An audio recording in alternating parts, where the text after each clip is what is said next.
Cancer. Our family has a lengthy history of cancer. She'd always been exceedingly cautious about her health.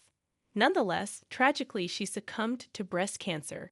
She was just 42, far too young to pass. It's nearly a decade since our divorce, yet memories of her still haunt my heart. My name is David Johnson. I encountered Emily, who would become my spouse, through a mutual acquaintance.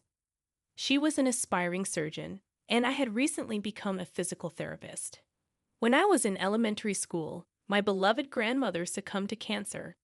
I wept so intensely I hyperventilated.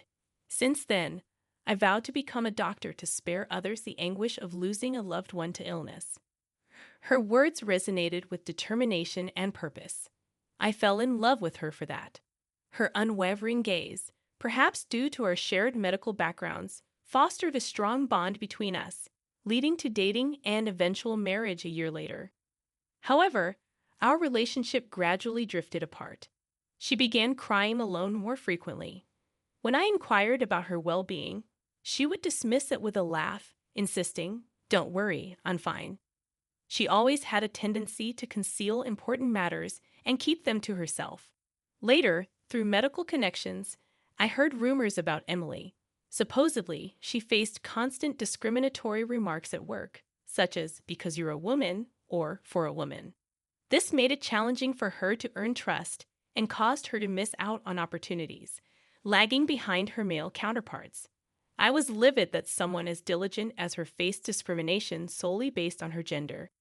Yet I also felt a pang of disappointment that she didn't confide in me about these issues. It made me question whether she saw me as a dependable confidant. Then, one day, I noticed a sudden change in her demeanor. From then on, she became more devoted to her studies and training. Whenever she had spare time, she'd be at a nearby cafe, buried in her textbooks until closing time. I admired her stoic attitude and respected her for it. However, as the time we spent together dwindled, I began to feel lonely. The reason why she studied outside was that she couldn't concentrate at home.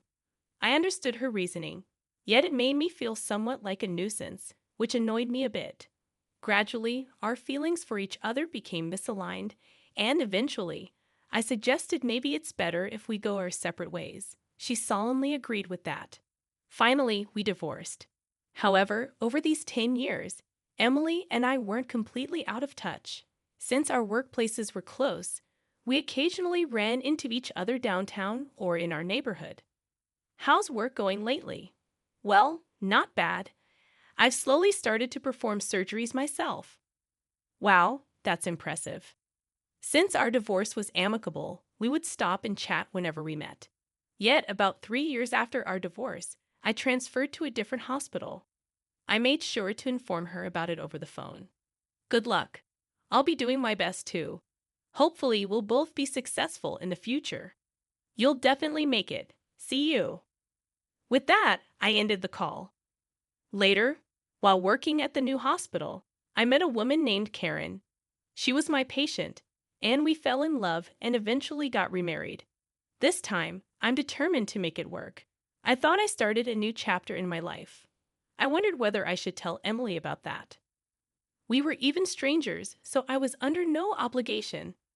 But as a casual update, I decided to give her a call. "Hey, it's been a long time. What's up?" Emily sounded genuinely happy to hear from me. We made light conversation, and it seemed she had been recognized as a potential ace at the hospital, thanks to all her hard work. "Despite being a woman, I've seen how hard you've worked, Emily. I always believed you could do it. Really hearing you say that means a lot to me. Thanks, David." Hearing my name after so long brought back memories, but I'd started down a different path. Actually, I'm getting married. For a moment, it felt like time stood still for her. However, she quickly responded with, "Oh, really? Wow, congratulations," making me think maybe I was just imagining things. "Wait, is that what you called to tell me? You don't have to worry about me. You're not planning on inviting me to the wedding, are you?" "No, that would be too much." "Just kidding." "Okay, having said what I needed to, well, that's all I wanted to say." "Okay, thanks for letting me know, David. I hope you're happy with that." She hung up. It's been over 5 years since I've had any contact with her. That call was our last conversation. When I arrived at Emily's viewing, I was surprised by the sheer number of people coming and going. I saw Emily's cousin and greeted him. "Hi, David. Long time no see. You look well." His name is Alex. He was the one who informed me of Emily's passing. "You seem well too, but this is quite a crowd. Most of them are from the hospital where Emily worked." "Work? Many patients came as well." "Patients too. Yes. So many people were saved by her surgeries. I can't believe someone so amazing was part of our family. I'm really proud." Alex's tears made me feel a lump in my throat. Emily had lived up to her word, wanting to save many people. It's clear she was respected and acknowledged for her efforts as a surgeon by so many. But I wished Emily had taken better care of herself too. It must have been tough fighting the disease for over 6 years.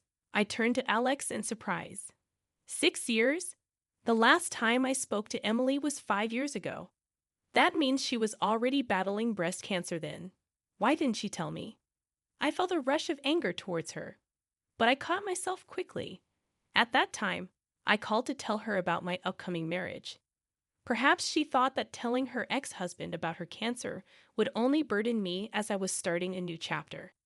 In a way, by announcing my marriage, I distanced myself from her while she faced her fears alone. What a cruel thing I have done.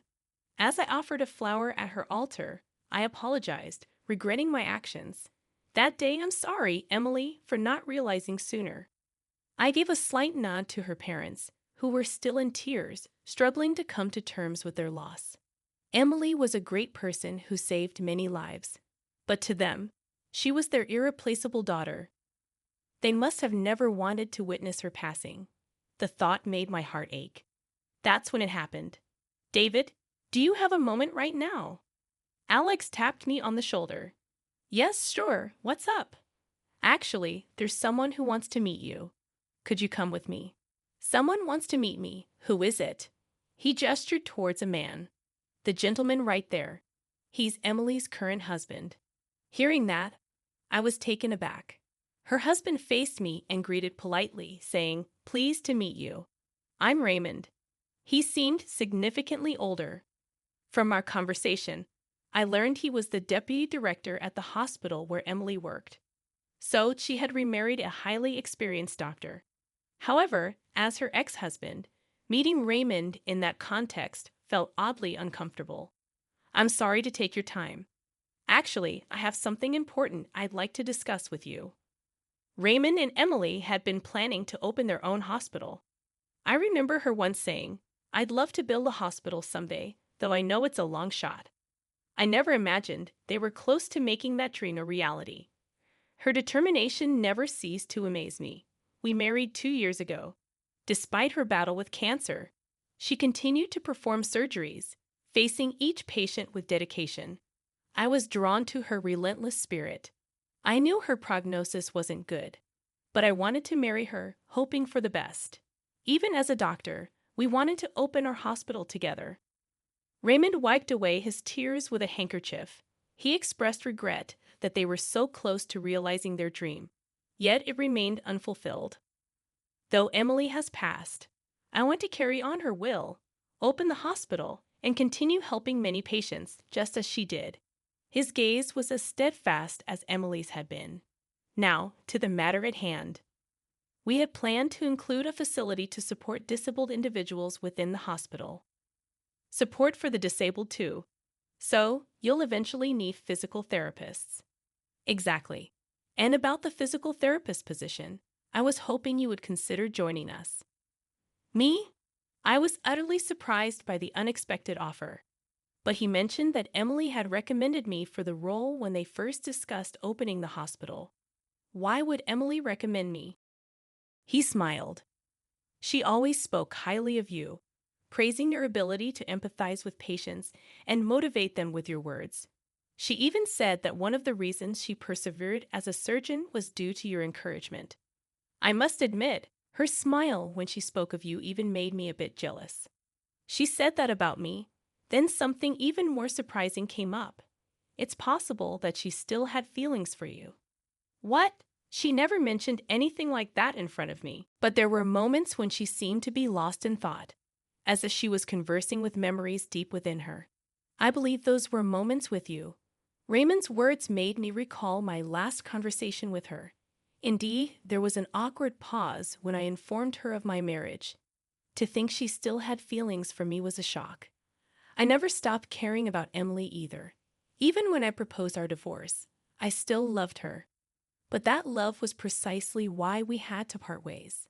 She had a profound conviction, the conviction to save lives as a doctor. I didn't want to stand in the way of that. As a fledgling physical therapist, I had my convictions too. I thought I had no regrets about our decision, yet tears now freely flowed down my cheeks. Raymond gently placed his hand on my shoulder. Emily might have been saddened by our separation, but she never regretted her path as a doctor. Instead, she was grateful for your support, which enabled her to strive forward. I loved her, including the moments she shared with you. I'm sorry I'm speculating. She always hid the most important things after all. I responded with a laugh. Really? He assured me there was still time to think it over before parting ways. When I discussed that with my current wife, Karen, she seemed to see right through me. You want to work there, don't you? You've talked about Emily so often. Feeling guilty for my insensitivity, I started to apologize, but she smiled. It's okay. It's not about holding on to the past. You always spoke of Emily with such respect. I understand. Raymond's feelings. Normally, one might be hesitant to work with their spouse's ex, but Raymond accepted her suggestion willingly. She must have respected you deeply, believing you were the right person for this. Your relationship with Emily goes beyond just being ex-spouses, and both Raymond and I believe that. So follow your heart. Closing my eyes, I reflected on Karen's words. Emily was indeed someone very special to me. It's true. I'm grateful to both Raymond and Karen for understanding that. Years later, I find myself working as a physical therapist at the facility Raymond built in Emily's memory. The hospital is equipped with the latest technology to ensure comprehensive care for cancer patients. It can be called a testament to Emily's legacy. I'm committed to carrying on her will, aspiring to help as many